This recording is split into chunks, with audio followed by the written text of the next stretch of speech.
তুমি কেমন আছো? আলহামদুলিল্লাহ, আল্লাহ সুবহানাহু ওয়া তাআলা আমাকে অনেক ভালো রাখছে। আচ্ছা, তুমি গুলিবিদ্ধ হয়েছে আমরা জেনেছি। তো কোন দিন কিভাবে গুলিবিদ্ধ হলে একটু যদি বলতে। আমরা 4ই আগস্ট অসহযোগ আন্দোলনে এই আন্দোলনে বের হয়েছিলাম। এতে আমরা অনেকক্ষণ ডাক বাংলায় ফটিয়া মাদ্রাসার পাশে ডাক বাংলায় অবস্থান করছিলাম। এরপর আমরা বাইপাস যাওয়ার পথে ছাত্রলীগের ছেলেরা আমাদের বিভিন্নভাবে আক্রমণ করে, পিছন থেকে এবং উপর থেকে, ছাদের উপর থেকে এবং বিভিন্ন অলিগলি দিয়ে ওনারা আমাদের উপর গুলি ছুটতে থাকে। এতে আমি সহ আমাদের মাদ্রাসার প্রায় 70 জনের উপরে ভাইয়েরা গুলিবিদ্ধ হয়েছে। আলহামদুলিল্লাহ, আমাদের এই ছাত্রলীগের আক্রমণের পর থেকে, আমি গুলিবিদ্ধ হওয়ার পর থেকে আমি চোখে আর একদমই দেখতে পাই নাই। এরপর থেকে আলহামদুলিল্লাহ আমাদের দিনী ভাইয়েরা বিভিন্নভাবে তাদের যতটুকু সমর্থ আছে ভাইয়েরা আমাদের জন্য বিশেষভাবে আমাদের মাদ্রাসার ভাইয়েরা সহ হাফিজাউল্লাহর দিনী ভাইয়েরা সহ সবাই আমার জন্য অনেক কষ্ট করছে।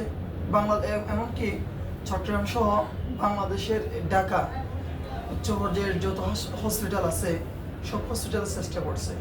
তো লাস্ট পর্যায়ে আমি এই ঢাকা হসপিটালে যখন আসছিলাম তখন এই চোখে আমি একদমই দেখতাম না। তো আলহামদুলিল্লাহ এখন তো একটু একটু দেখতে পাচ্ছি।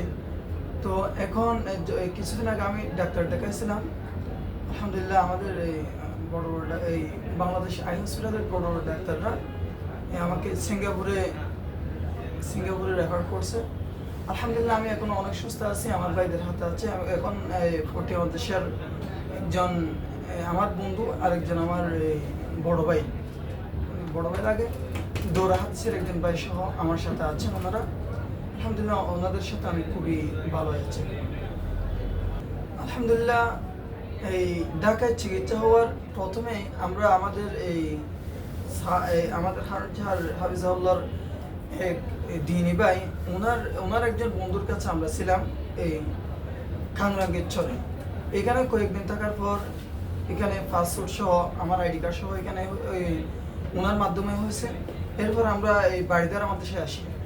আলহামদুলিল্লাহ বাড়িদার মাদ্রাসায় আসার পর থেকে আমাদের মাদ্রাসার ভাইয়েরা আমার জন্য কাজ করতেছে। বিশেষ করে